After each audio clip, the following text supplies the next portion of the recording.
Hello, friends. This is the first solo episode of Passionate Pursuits. Welcome to the crazy with me. Well, it's going to be interesting, to say the least, to get to record this for you guys. And I've been on a heck of a journey for multiple years now, and I'm really thrilled that I get to share this journey with you finally and let you in on what's been going on behind the scenes with me. So, this specific leg of the journey really started about a year ago.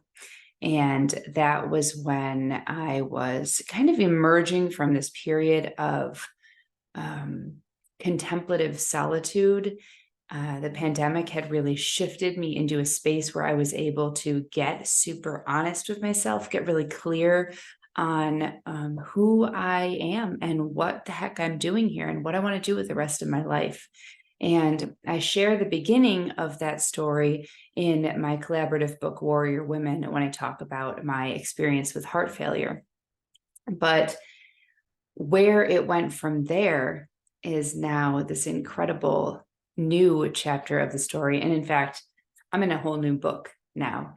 And I want to share with you guys what's been going on, because I am a champion of activating potential, which really, like, I'm client number 0 I've done for myself. And it is a joy to get to do it for all of you, to hold the space for you while you go inward and figure out what your potential is whispering to you and asking you to do with your life.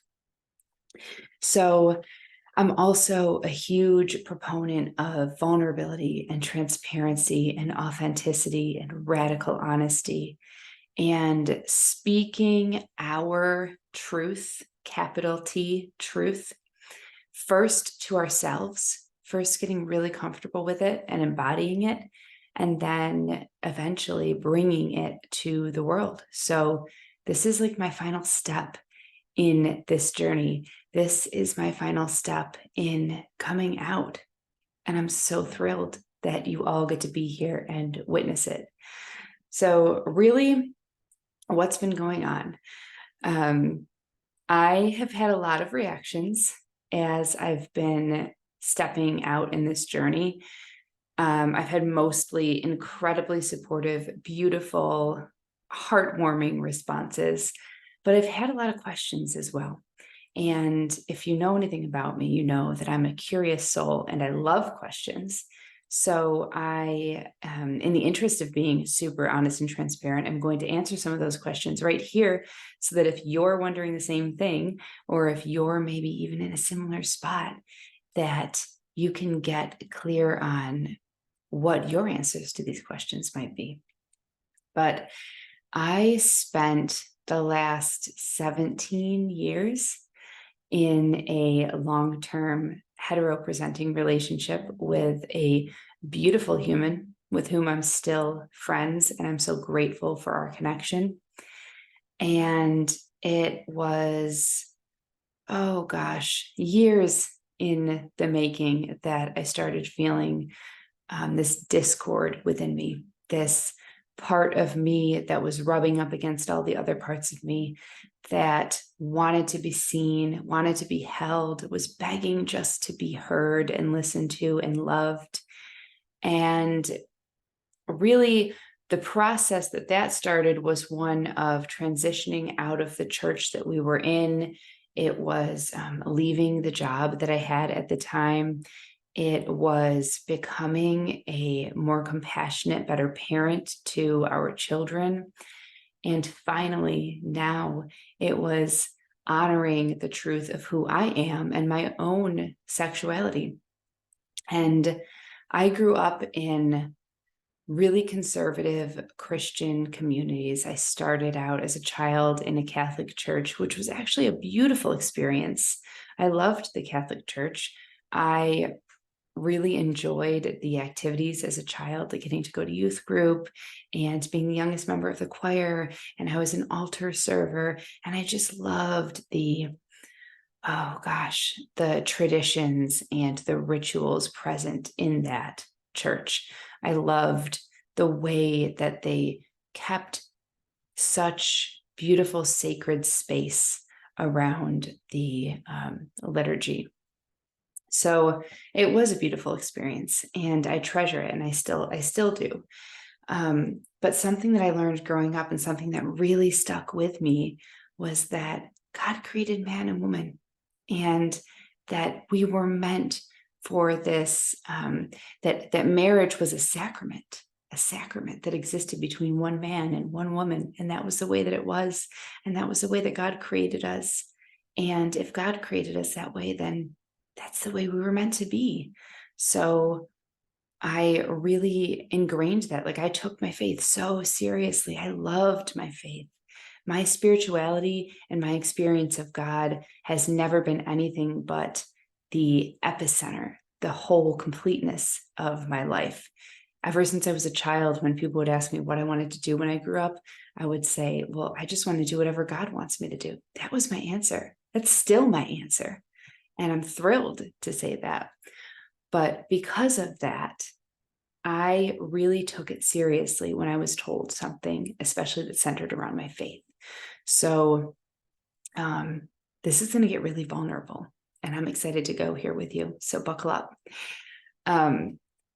When I was in grade school and was sort of experiencing the first pangs of attraction and just kind of stepping into that world of puberty and adolescence and all of the awkward, wonderful things that go with it. I remember my first experience of my first kiss was actually really like gut-wrenching. Like, it was uncomfortable. It was anxiety inducing. I was told that you should have the butterflies, like the happy little butterfly feelings. And I sure did. I thought I was going to throw up. Those butterflies felt like nausea and anxiety and clenching and fear. But because that was what I was taught, what I heard and what I internalized from that was that anxiety, that feeling inside me, that was what love was supposed to feel like. So as I walked forward in my life, I searched after those feelings to signify when I was attracted to someone, or when I wanted to kiss someone, or when I was in love. That's what I thought it was supposed to feel like. I can tell you now, hindsight, of course, is 2020. But my first experience of kissing a girl was really peaceful, was beautiful, was super warm. It didn't have that butterfly feeling, which I thought it was supposed to have. So I just thought, oh, well, this feels really comfortable. This feels a lot like home. I think that this is not what love feels like. And now I can tell you, of course, that I had it all backwards because of the way that I had wired it in my brain and in my body. But then I thought I had it right, and I just didn't question it. So I guess going back to one of the biggest questions that I got asked was, hey, you were in this long-term relationship with a man, and you were married, and you have 4 kids. Yeah, and I'm really, really grateful, because I always wanted to be a mom. And I'm so grateful that I got to spend those years being a mom and having 4 beautiful children and co-parenting them with this other awesome human. And now I am so grateful that I listened to myself, and that I know what my capital T truth is, and that I am living it and embodying it, and not just setting her somewhere in a dark corner, but asking her to come be a full participant in my life. So I came out. I came out to my husband. I came out to my children.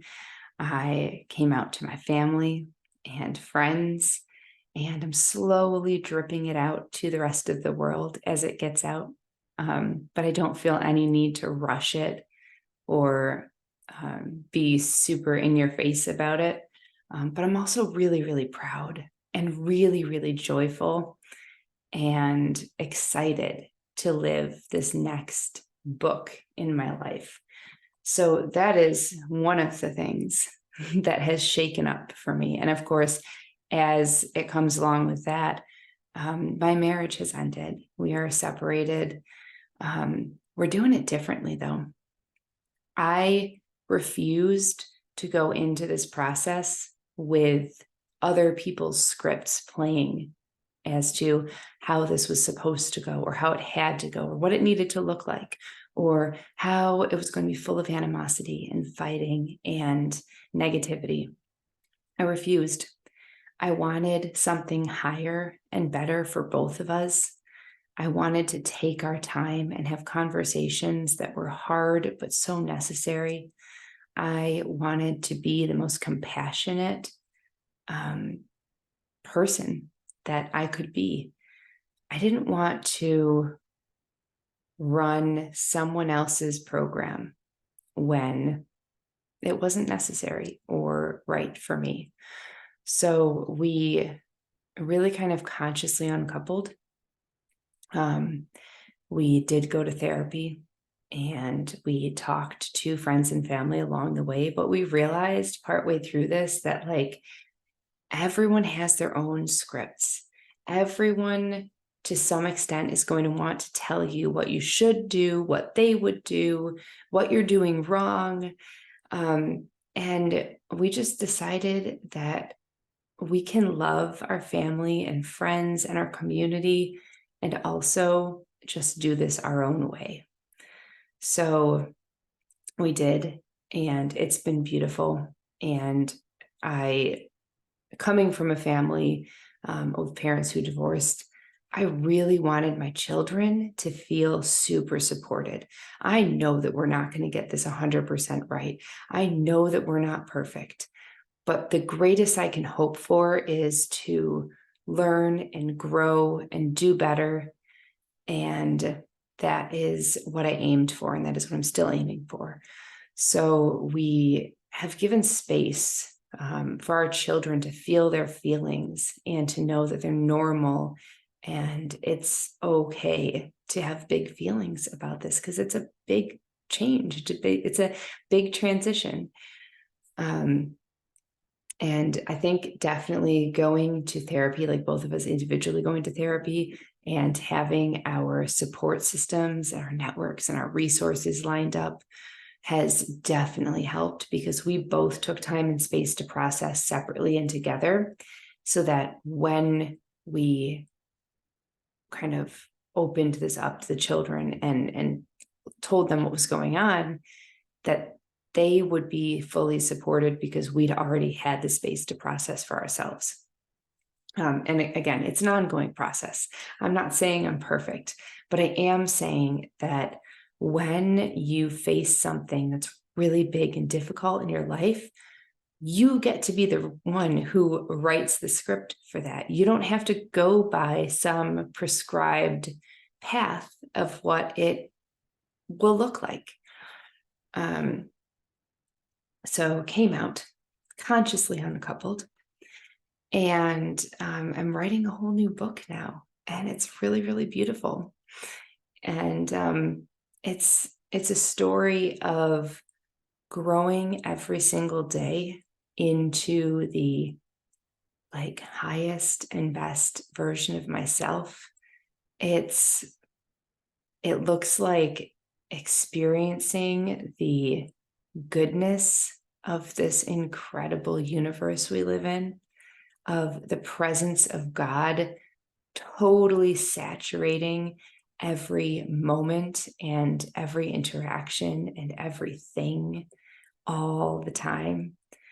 My relationship with God has never been deeper. It's never been more beautiful than it is now. And every single day it gets better. And it's incredible.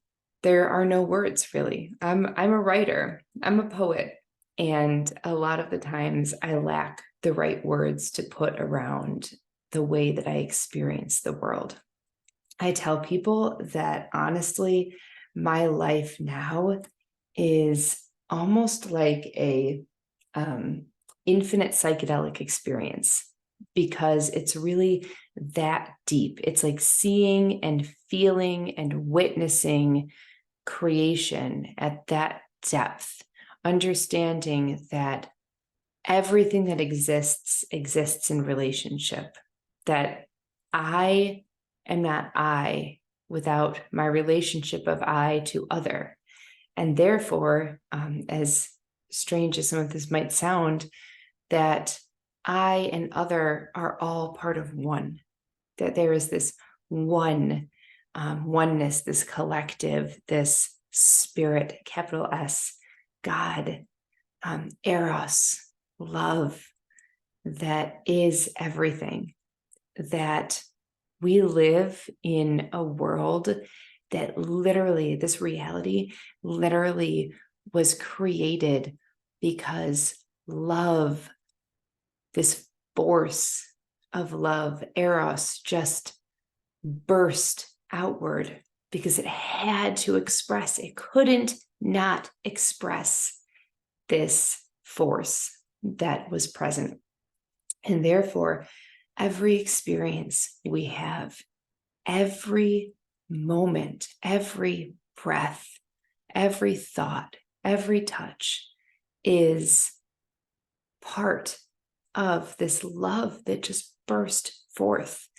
Like, gosh, it's incredibly beautiful. It's breathtaking to get to witness and be part of. And that belief, that core belief that being loved by God has never left me, has always been with me. And it seems funny to me. I don't know if funny is the right word, but it seems curious to me to hear people say that, oh, you're on the wrong side of God now. Like you've turned your back on the truth, or you've abandoned your faith. And I almost laugh a little bit because I've never felt more alive. I've never felt more inspired by God. I feel like the words that I speak now, the actions that I take now are fully integrated and aligned with what God has for me. It feels like when I write, like the words aren't mine, like they're just divine inspiration that I get to be part of bringing to the world. It feels like when I sit with a coaching client and I get to hold space for them, which I've done in many, many professions that I've had over the years, in teaching, in being a doula, even in customer service. I got the opportunity to be with people at huge moments in their lives, huge transitions. I worked at a florist. I got to be present with people as they were preparing to get married, as they were preparing to bury loved ones. I worked in a diaper service and a children's baby boutique. I got to be present with parents as they were preparing to bring new life into the world. I have gotten the privilege of holding space for so many transitions. And I will tell you, when you get to be present for a soul entering this world or a soul exiting this world, they're one and the same. But the thickness of the presence of God in that space is undeniable. It is wordless. It is massive. It is consuming. And it is the most transformative space you'll ever occupy in your life. And I've gotten to be part of that. So all I can do is say to the people who have spewed hate in my direction, or the people who have told me that I'm lost, I've never been more in love. God is love. And I've never gotten to exist in such an integrated whole space of being in God's love than I do now.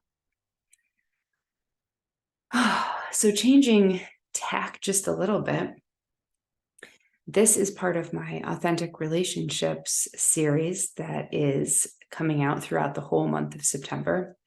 And I wanted to bring you, those of you who are going to be taking part in the Authentic Relationships course, thank you so much for your support. I deeply appreciate you. I send you so much love and gratitude, first of all, for taking this step and investing in yourself. Because as I said, we exist in relationship. We are made for relationship. And so what greater thing can we do than invest in making those relationships the most whole and beautiful expressions we can? But I wanted to give you some of the process that I followed to get myself to this space of wholeness, in the hope that you too might be able to benefit from this process in this space as well. So the first step that I will walk you through in the Authentic Relationships course is hearing your truth. And I think honestly, that was the scariest step for me, because for my entire life, I had gotten really used to, I don't know what the right word is for it, putting my truth into a dark corner, or walking away from it, or shushing it, or ignoring it, or boxing it up in a pretty little box and putting it on a shelf and never touching it. But the first thing we have to do, if we want to make our relationships the most authentic and beautiful expressions we can, is hear that courageous truth, right? The 3 tenets of the Authentic Relationships series are courageous truths, radical honesty, and revolutionary love. So courageous truth means remembering the truth of who you are, of what you want to bring into the world, of what desires really light you up. And I'm a word nerd, so I'm going to bring in this idea that remember. A member is a part of something, right? A member of a body, a member of a church, a member of a community. So to remember something simply means to put it back together. You're never lacking anything. Your truth has always been a part of you. It's just that in forgetting it or dismembering it, you just took that piece off, but you never lost it. It was never gone. And now is the time to put it back, to make yourself whole again, to hear that courageous truth that your soul wants to speak to you. And I'll share tools for how to do this, but I'm sure you've heard it before, and you'll hear it many more times from me, that one of the best ways we can remember ourselves is through quiet, stillness, meditation. Meditation looks very different to a lot of different people. Meditation can be sitting on a cushion in a quiet space and just breathing, tuning into our breath and our bodies. Meditation can be guided. Meditation can be what happens when you go out in nature and you take a hike by yourself. No music, no talking, just being. There are lots of meditative activities that can get you into this space, but you have to start trying them to find the one that works for you. So hearing your truth, that's the first step. And then the second step is really assessing, what are my blind spots? What are the patterns or cycles that I've been part of that are no longer serving me? And in this step, it really does help to bring someone else into this process with you, a safe community member, maybe someone who wants to take this course or this step with you, because a blind spot is a blind spot because we're blind to it. We really need someone to reflect to us when we are up against a blind spot.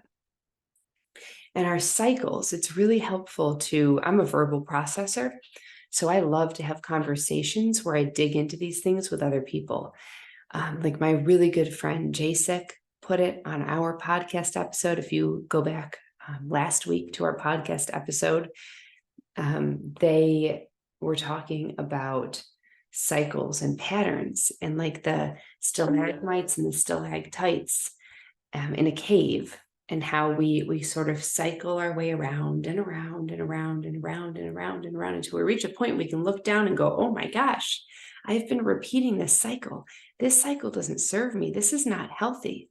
It's time for me to cut this off. And moving forward, where we're sort of circling up and seeing those cycles are going to get brought back up. They're going to get repeated. They're lessons for us to learn, because ultimately life is a classroom. We're here to learn. So we're going to see them come back and back and back and back and back until we really internalize and get it. Oh, this is an unhealthy cycle. I don't have to participate in it this way anymore. And for me, one of my biggest moments, one of my light bulb moments, one of my red flag unhealthy cycles was equating love with that super anxious, like awful butterfly, but really nausea feeling. It was thinking that meant I was attracted to someone. Well, really, what was going on was my parasympathetic nervous system was saying, run, this is unsafe. This doesn't feel right. And I had wired my responses in such a way that I wasn't getting the message. So that was a cycle that I had to cut off. I had to go, oh my gosh, when my nervous system is dysregulated, that is not love attraction. That is not what it feels like. What it actually feels like is safety, secure attachment, a space where I can feel seen fully and safe being seen fully, a space where I can slow down and breathe and rest peacefully. What love really feels like is being witnessed and being held and feeling a sense of peace. And I really had to challenge myself, because I was like, well, that could almost come across as boring for me, because I'm like this adrenaline junkie. I'm this anxiety seeker. Like I almost run towards danger and change and disruption. Whoa. It's not boring, by the way, but I had to be really, really careful that I wasn't repeating the cycle and thinking that this dysregulation was what I wanted to feel. So finding blind spots, assessing our cycles, getting clear on how to not keep repeating them, but how to learn and move forward and grow from them. Then we come to this cool part of getting some clarity around our yes, no, and maybe. So you've heard people write lists about the relationships that they want in their lives. Now listen, relationship doesn't just mean a romantic partner. Relationship means your community, your workplace, your friendships, your family, and yes, romantic partnerships. But relationship is any space where you are coexisting with another human. So what is it that you want out of those relationships? What are your emphatic yeses? What is it that you say, I must have this thing? This is essential to me wanting to be in relationship with another human. And I'll just share a little bit of what that looked like for me. For me, I realized that I want other people who see the world in a way that I do, who share with me their deep thoughts about how they experience things. and who get really excited as I do, about things that other people might think are kind of a little bit silly, about witnessing things and seeing the connections and seeing God present everywhere, like the fingerprints of God are all over creation. I wanted that. That was on my yes list. That was like the top of my yes list. Your no list. Your no list, now be careful, because the no list means if any one of these shows up, then I am immediately walking away. I refuse to be in relationship with this quality, this characteristic. So, let's be really obvious here. Like, I refuse to be in any kind of working relationship with someone who is abusive, who is intentionally abusive. I will not put myself through that. If that were to come up, I would immediately walk away. There'd be nothing that could keep me in that relationship. That's an emphatic no. And then there's maybes. There's like, if you added these, it'd be like adding a cherry on top of ice cream. I would love it. It'd be great, but it doesn't have to be there. I'm still going to enjoy the ice cream cone, whether it's there or not. So that's your yes, no, and maybe. And I'm not going to walk you through all the steps here, but one of the final steps I want to share with you is becoming that which you seek. So we think a lot of the time of attracting people into our lives. We think of going out there and like hunting for what we really, really want. But what we don't think about, and what's the harder part of this process, is being the person, the version of myself who can receive that when it comes into my life.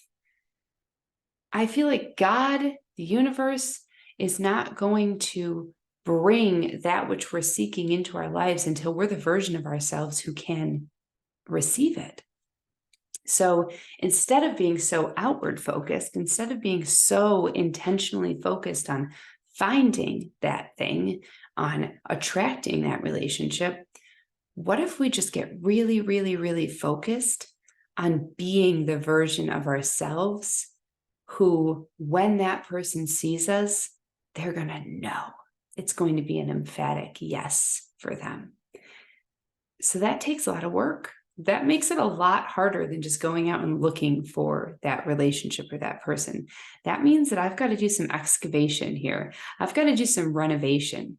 I've got to be intentional about stepping towards the highest version of myself every single day, of growing, of learning, of being curious, of being open, of being persistent. And that takes a lot of work. And that's something that not a lot of people are excited about or willing to do. So I think that's why so many of us are not daily experiencing these, oh my gosh, these connected, aligned, expansive relationships. Why we're not experiencing our dreams and our desires just falling into our laps. Because we also, like, as much as they're pursuing us, it's not about pursuing them. It's about becoming the version of us who's going to draw those things into our lives. Like, for example, if someone's going to build a house on a plot of land that they've purchased, even before they've purchased it, if someone wants to build a house, they need a plot of land. If someone wants to put that house on the land, they need to decide what kind of house they're building. They need to have the funds to build the house. They need to draw up the plans for the house. They need to dig, right? Make space for the house in the land. There's so much that has to happen before it can be the thing that they want. So why are we thinking, I'm going to have these incredible amplified relationships, when we're not working on excavating the land, designing the plans, and creating the fertile soil so we can plant those things into ourselves. There's just so much that goes into becoming that which can receive. So I hope this has been informational for you. I hope that you are prepared to, or preparing to, experience the transformation that is going to come from these aligned relationships, from this authenticity that you are bringing into your life. It's not easy. So many coaches, so many thought leaders, so many influencers make it look and feel easy, make it look and feel very attractive and very sparkly. But the truth is that it's hard work. It's the hardest work you are going to do in your life. It's also the work you're here for. So if you are here, if you chose to embody, if you chose to become human, if you chose to put on the clothing of reality, then you're here to learn and you're here to do the work, and you are capable of it. And it is the greatest gift that you can give yourself and others, to become the highest version of yourself, to experience fulfillment, to get to share love. This universe was birthed because love. And so becoming the version of you that can fully love, that is fully transparently honest, that is ready and willing to give and receive love completely. Becoming that version of you is the greatest work that you can do in your life. It's going to transform every area in which you experience this reality. And I'm so, so excited for you. And I just want to say congratulations. Well done in taking steps toward that. I can't wait to see the amplification. I cannot wait to be part of activating the potential that already resides within you. So until next time, peace, love, and light, friends.